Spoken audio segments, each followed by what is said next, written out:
Hello students, आज हम नया टॉपिक चालू करने वाले हैं, दैट इज इलेक्ट्रोस्टैटिक्स। ये इलेक्ट्रिसिटी और मैग्नेटिज्म की हमारी स्टडी कई चैप्टर्स में होगी, but first chapter is electrostatics.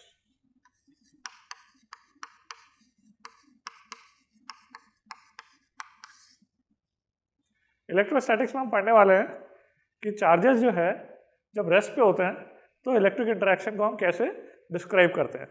Study of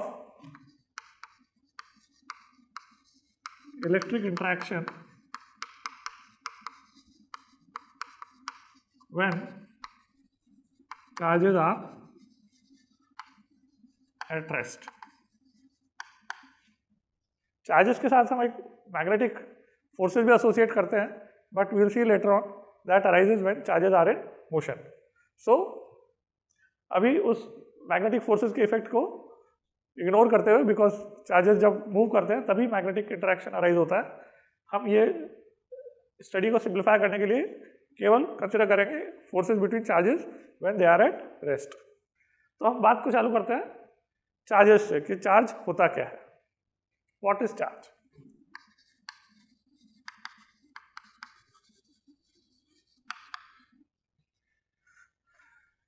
charge जो है it's a fundamental property of matter which is responsible for electromagnetic interaction।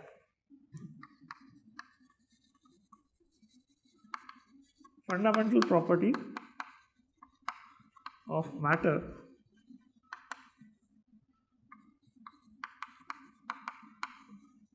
which is responsible for electromagnetic interaction। Class 11 में आपने फंडामेंटल फोर्सेस ऑफ नेचर पढ़े होंगे, उसमें gravitational force आता है, electromagnetic force आता है और strong and weak nuclear force आता है। तो ये जो इलेक्ट्रोमैग्नेटिक फोर्स है उसको हम मैटर की फंडामेंटल प्रॉपर्टी चार्ज से अराइज होता है ऐसा लेते हैं। ऐसी ग्रेविटेशनल फोर्स जो है वो मैटर की फंडामेंटल प्रॉपर्टी मास के साथ एसोसिएट करते हैं कि mass is responsible for gravitational interaction. तो ये चार्ज और मास जो है ये मैटर की फंडामेंटल प्रॉपर्टीज है, और इससे हम जो फंडामेंटल फोर्सेस हैं, ग्रेविटेशनल फोर्स, इलेक्ट्रोमैग्नेटिक फोर्स, इनको डिस्क्राइब करते हैं। तो चार्ज जो है वो उसकी प्रॉपर्टीज क्या क्या है, properties of charges.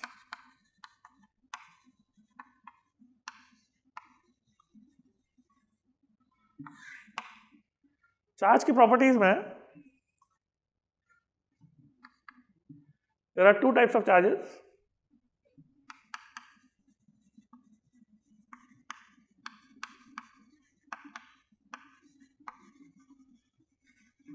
called positive and negative।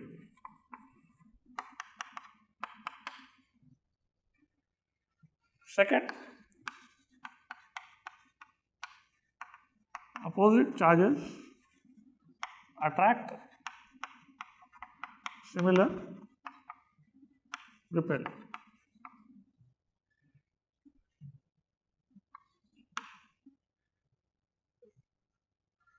Next is charge is scalar and SI unit is coulomb. हालांकि ये फंडामेंटल यूनिट नहीं है चार्ज, फंडामेंटल यूनिट करंट होती है, और हम इलेक्ट्रिक करंट और टाइम से जो है I = Q/T होता है, rate of flow of charges current, उससे जो है इस डिराइव्ड क्वांटिटी को फंडामेंटल्स की टर्म्स में डिस्क्राइब कर सकते हैं। Coulomb is ampere into second. 1 coulomb = 1 ampere second. तो ये आपको ध्यान रखना है, coulomb is not a fundamental unit, fundamental unit is current.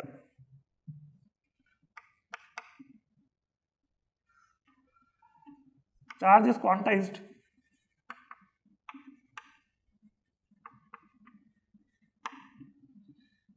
Which means Q is equal to NU। इसी बॉडी पर चार्ज जो होता है वो इलेक्ट्रॉन के चार्ज का इंटीग्रल मल्टीपल होता है, N is integer and E is 1.6 into 10 to the power minus 19 coulomb, which is charge of electron. And last important property is net charge of an isolated system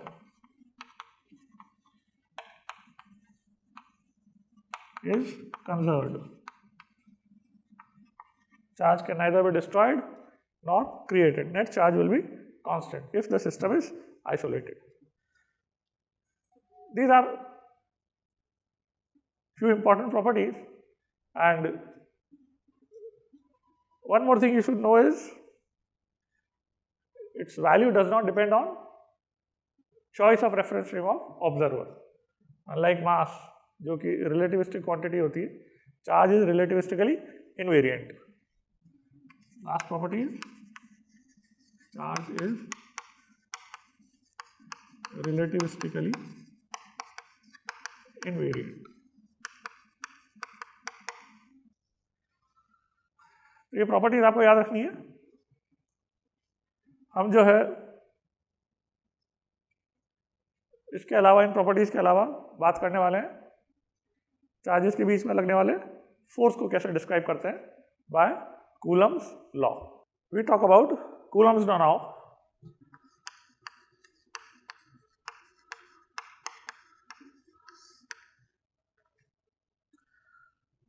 It describes force of electric interaction between charges, point-like charges, when they are in vacuum. When two point-like charges means the region over which the charge is distributed, that region, size of the region is negligible as compared to the separation between the charges. So when two point-like charges are in vacuum, then are at rest in vacuum, then force of interaction is given by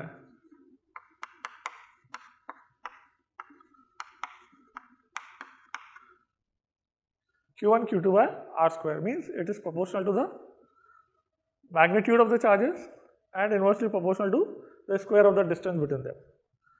तो force का जो magnitude होता है उसे proportionality constant K लिखेंगे हम Q1 Q2 upon R square. यहाँ पे K जो होता है 9 into 10 to the power 9 होता है, इसकी यूनिट हम newton metre square upon coulomb square लिखेंगे। ये जो प्रोपोर्शनलिटी कांस्टेंट होता है इससे हम एक और क्वांटिटी मीडियम की डिस्क्राइब करते हैं, इसको 1/4 पाई एप्सिलॉन नॉट लिख के, where epsilon naught is called electric permittivity of vacuum. ये नेचर का फंडामेंटल कांस्टेंट है एप्सिलॉन नॉट, और इस एप्सिलॉन नॉट से चार्जेस के बीच में फोर्स न्यूटन में कितनी स्ट्रेंथ का लगता है वो डिसाइड होता है। तो दिस इज, इसकी वैल्यू हम निकाल सकते हैं 4 पाई को 7 9 और 10 to the power 9 को नीचे ले जाएंगे तो एप्सिलॉन नॉट की वैल्यू आ जाएगी। एप्सिलॉन नॉट की यूनिट क्या हो जाएगी, coulomb square upon newton metre square. ये एप्सिलॉन नॉट जो होता है ये आगे लाइट की स्पीड में भी जो है रोल प्ले करता है। उसमें एक और कांस्टेंट आता है mu naught, magnetic permeability of vacuum, और उससे हम लाइट की स्पीड लिखते हैं विच इज इलेक्ट्रोमैग्नेटिक वेव। तो ये जो हमने बात करी कि भाई चार्जेस जो है, जब दो पॉइंट लाइक चार्जेस वैक्यूम में r डिस्टेंस पे होते हैं तो उनके बीच में फोर्स का मैग्नीट्यूड जो है वो हम इस फॉर्मूले से लिखते हैं। ये एक्सपेरिमेंटली कूलम ने डिराइव किया था, एंड इससे जब आप फोर्स की कैलकुलेशन करो तो Q1 Q2 कूलम में होने जरूरी है, क्योंकि आपका वैल्यू जो है कई बार माइक्रो कूलम में दे रखी होगी, तो उसे आपको कूलम में लिखना पड़ेगा। 1 micro coulomb is 10⁻⁻6 coulomb. Nano coulomb दे रखा हो तो 10⁻⁹ कूलम। तो कूलम में Q1 Q2 की वैल्यू होनी चाहिए और R मीटर में होना चाहिए। ओके, तो ये वैल्यू ऐसा यूनिट्स में आप जब K की वैल्यू ये डालोगे तो फोर्स किस में आ जाएगा, न्यूटन में आ जाएगा। तो ये K की वैल्यू होती है इन SI यूनिट्स। हम SI यूनिट्स यूज करने वाले हैं, इस फॉर्मूले का इस्तेमाल करना हो तो आपको Q1 Q2 कूलम में और R मीटर में सब्स्टिट्यूट करना पड़ेगा, और इससे हमें मिलेगा फोर्स का मैग्नीट्यूड। यदि हम डायरेक्शन की बात करें तो 2 पॉइंट लाइक चार्जेस जो है, जो डायरेक्शन होता है वो होता है along the line joining them. Direction of force is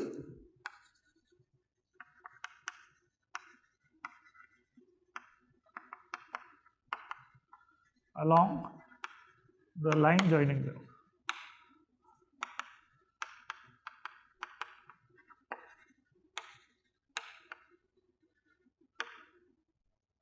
अब ये along the line joining them में वो म्यूचुअल फोर्स होता है। यदि अनलाइक चार्जेस होते हैं तो अट्रैक्ट करते हैं, यदि प्लस और माइनस होंगे तो इसके ऊपर इधर की तरफ और इसके ऊपर इधर की तरफ फोर्स लगेगा, और यदि लाइक चार्जेस होंगे तो रिपेल करेंगे तो इस पर ऐसे और इस पर ऐसे फोर्स लगेगा। तो ये जो है म्यूचुअल का मतलब होता है कि जो दोनों एक दूसरे पर फोर्स लगाएंगे F12 = माइनस ऑफ F21। तो this force is mutual means Newton's third law के अकॉर्डिंग्स में इक्वल अपोजिट होता है, दोनों चार्जेस एक्सपीरियंस करते हैं इक्वल अपोजिट फोर्स, और दोनों को चार्जेस को मिलाने वाली लाइन के अलॉन्ग होता है। तो हमें इस फॉर्मूले से फोर्स का मैग्नीट्यूड मिलता है और चार्जेस की नेचर से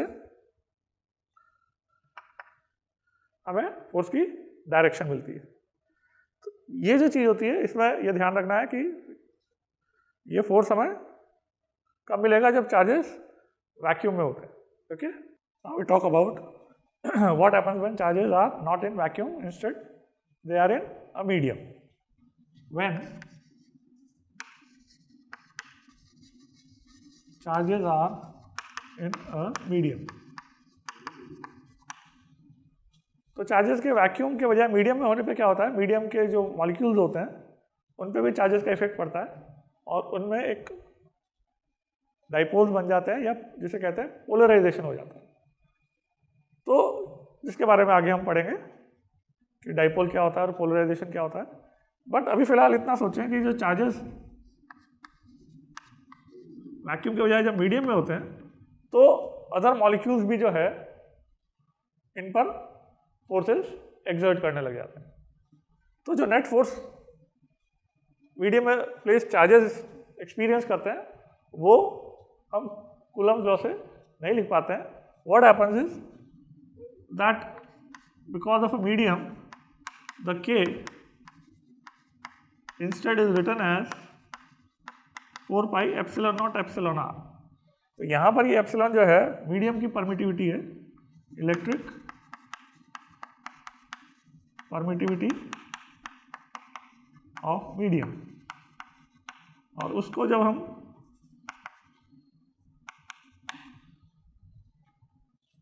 एप्सिलॉन नॉट के कितना टाइम्स है उसके रूप में लिखते हैं तो हमारे को फैक्टर मिलता है epsilon r, which is called the relative permittivity of the medium, relative permittivity of medium. तो इलेक्ट्रिक परमिटिव मीडियम वैक्यूम की परमिटिविटी से जितना टाइम्स होती है, इस रेशियो को हम मीडियम की रिलेटिव परमिटिविटी बोलते हैं। ऑब्वियसली इसकी यूनिट नहीं होती है, इट इज डायमेंशनलेस। तो ये रिलेटिव परमिटिविटी जो होती है, ये जो है मीडियम का जो कांस्टेंट होता है K, जो कि 9×10⁹ था वैक्यूम के लिए, वो बदल जाता है, एप्सिलॉन r के फैक्टर से कम हो जाता है। उससे क्या होता है कि जो फोर्स चार्जेस एक्सपीरियंस कर रहे होते हैं वो भी जो है रिड्यूस हो जाता है वैक्यूम के मुकाबले, और हम ये कहते हैं कि it will be reduce by factor of epsilon r. तो इस तरह से हम कूलम्ब लॉ को मॉडिफाई करते हैं when charges are in a medium instead of being in vacuum. आप ये भी कह सकते हो कि एप्सिलॉन आर वैक्यूम में क्या हो जाता है, 1 हो जाता है। तो यदि कभी आपको रिलेटिव परमिटिविटी 1 दे रखा हो तो इसका मतलब ये है कि you can assume charges to be in vacuum. इसे हम आगे जाके पढ़ेंगे कि एप्सिलॉन आर को जो है डाइलेक्ट्रिक कांस्टेंट भी कहते हैं, डाइलेक्ट्रिक कांस्टेंट ऑफ मीडियम। तो इस फैक्टर से क्या होता है, चार्जेस के द्वारा एक्सपीरियंस फोर्स जो होता है वो लेस हो जाता है as compare to had the charges been in vacuum at same separation। तो इस सेपरेशन पे, आर सेपरेशन पे, यदि वो एयर में या एयर और वैक्यूम को हम सिमिलर मान लेते हैं, एयर की रिलेटिव परमिटिविटी जो होती है नियरली 1 होती है। तो उसके बजाय यदि मीडियम में होंगे, वाटर में होंगे या किसी और मीडियम में होंगे, तो जो भी उसका डाइलेक्ट्रिक कांस्टेंट है उस फैक्टर से फोर्स क्या हो जाएगा, कम हो जाएगा। तो इस बात को आपको ध्यान रखना है। जो कूलम्ब्स लॉ है that gives magnitude of force when charges are in vacuum and when they are in medium। Force क्यों बदल जाता है, फोर्स के बदलने की वजह होती है effect of charges of molecules of the medium. तो मीडियम के मॉलिक्यूल्स के चार्जेस की वजह से इन पर इन्फ्लुएंस आता है and when we consider that influence the force experienced by these two charges is reduced by this factor epsilon r. हमें ये नहीं सोचना चाहिए कि दोनों ने एक दूसरे पर फोर्स डिफरेंट लगा रहे हैं, हमें ये सोचना चाहिए कि चार्जेस के मीडियम में आ जाने की वजह से क्या हो रहा है, मीडियम का इफेक्ट भी हम कंसिडर कर रहे हैं इन दोनों के ऊपर लगने वाले नेट फोर्स को लिखने में। We talk about principle of superposition now.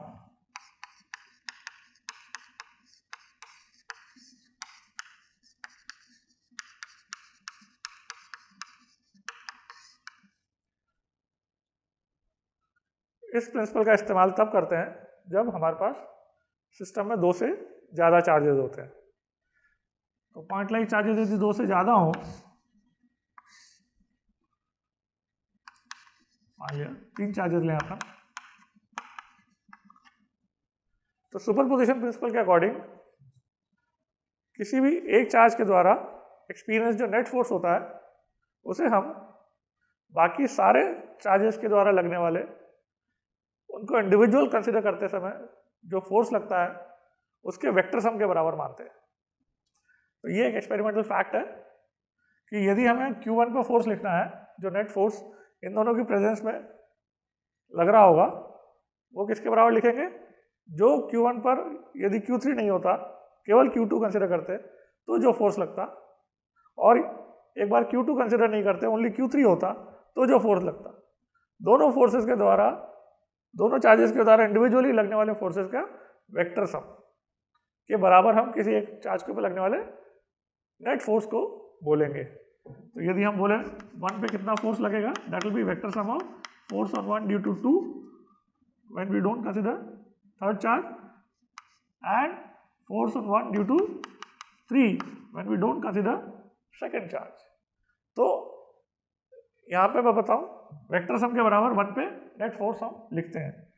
तो ये वेक्टर सम, इसका मतलब क्या है, इन दोनों की मैग्नीट्यूड अलग लिखने पड़ेंगे और डायरेक्शन को कंसिडर करते हुए अपने को वेक्टर सम से नेट फोर्स मानना पड़ेगा। तो जैसे इसके ऊपर, इसकी वजह से इसके ऊपर फोर्स जो लगेगा वो इन दोनों को मिलाने वाले लाइन के इस डायरेक्शन में लगेगा, जिसका मैग्नीट्यूड होगा F12, इस सेपरेशन पर डिपेंड करेगा, और Q1 Q2 पर डिपेंड करेगा इसका मैग्नीट्यूड। इसके ऊपर लगने वाला, इसकी वजह से जो फोर्स होगा अपोजिट नेचर का होने के कारण इसकी तरफ लगेगा, और वो इन दोनों चार्जेस की सेपरेशन पे उसका मैग्नीट्यूड डिपेंड करेगा F13। और हमें ये सोचना है कि इन दोनों के मैग्नीट्यूड तो चार्जेस और सेपरेशन के टर्म्स में होंगे, और ये जो भी कॉन्फ़िगरेशन है उसके अकॉर्डिंग इनके डायरेक्शन को लेते हुए हमें इनका सोचना पड़ेगा vector sum. Vector sum parallelogram rule use कर सकते हैं हम, उससे इसका वेक्टर सम F1 से हमें इसके ऊपर फोर्स लिखना पड़ेगा। तो ये जो सुपरपोजिशन प्रिंसिपल है, ये केवल 3 चार्जेस के लिए नहीं, कितनी भी चार्जेस के लिए एप्लीकेबल है for any number of charges. जैसे कभी 4 चार्जेस दे रखे हो तो इसके ऊपर लगने वाला फोर्स इन सारे वर्टेक्स पे लगने वाले चार्जेस की वजह से हमें इंडिविजुअली सोचना पड़ेगा कि ये सपोज जैसे प्लस Q1 है, ये Q2 है, ये Q3 है, ये Q4, तो इसके ऊपर लगने वाला नेट फोर्स इसकी वजह से सोचेंगे तो रिपल्शन का आएगा, इसकी वजह से सोचेंगे तो रिपल्शन का आएगा, और इसकी वजह से सोचेंगे तो अट्रैक्शन का आएगा। तो इन सेपरेशन पे डिपेंड करेगा उनका मैग्नीट्यूड, और डायरेक्शन के साथ अपने को क्या करना पड़ेगा, इनका वेक्टर सम। तो वो क्या बन जाएगा, net force acting on Q1 in presence of all these 3 charges Q2, Q3 and Q4. Okay, this is called principle of superposition. ये जो फैक्ट है ये ऑब्जर्व्ड फैक्ट है, और इससे हम पॉइंट लाइक चार्जेस जब 2 से ज़्यादा होते हैं तो उनके सिस्टम में किसी चार्ज के ऊपर कितना फोर्स लगेगा वो इससे हम लिखते हैं। एक एग्जांपल लेते हैं जिसमें चार्ज जो है हम पॉइंट लाइक ना मान के डिस्ट्रीब्यूटेड चार्ज मानते हैं। मान लिया एक L लेंथ की रॉड है जिसपे Q चार्ज यूनिफॉर्मली डिस्ट्रीब्यूटेड है। इसके मिडिल से L दूरी पर एक दूसरा पॉइंट चार्ज है, वो भी Q ही मान लेते हैं। अब हमें जो है इस लाइन चार्ज और इस पॉइंट चार्ज के बीच में फोर्स निकालना है। तो फाइंड फोर्स बिटवीन देम।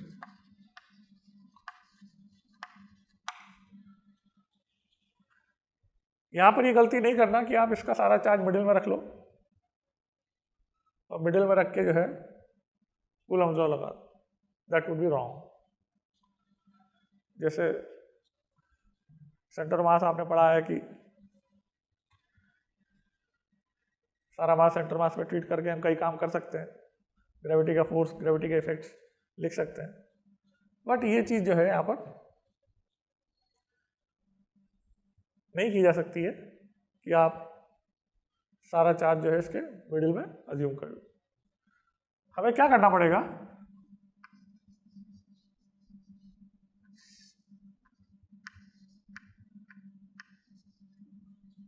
एक स्मॉल एलिमेंट कंसिडर करके एक्स दूरी पर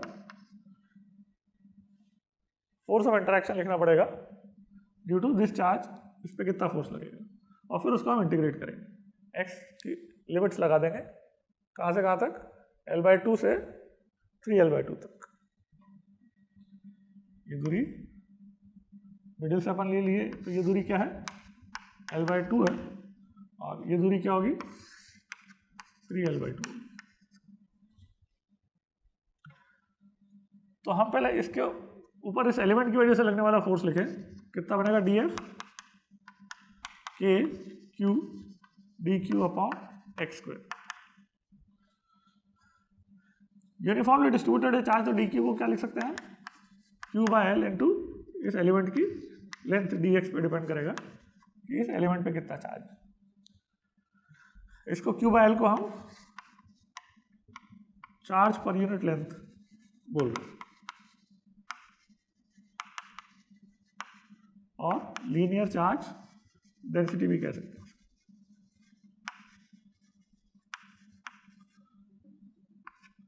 कूलम पर मीटर। कभी यूनिफॉर्म नहीं दे रखा आपको, कोई फंक्शन दे रखा हो चार्ज की डेंसिटी का, लीनियर डेंसिटी का, तो वो आपको जो भी फंक्शन दे रखा हो वो यहाँ पे आपको डालना पड़ेगा। तो Q/L इंटू dx से dF आ गया।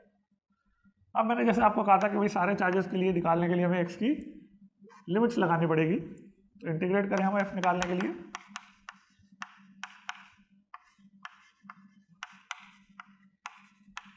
L/2 से 3L/2 तक।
ये फोर्स आ जाएगा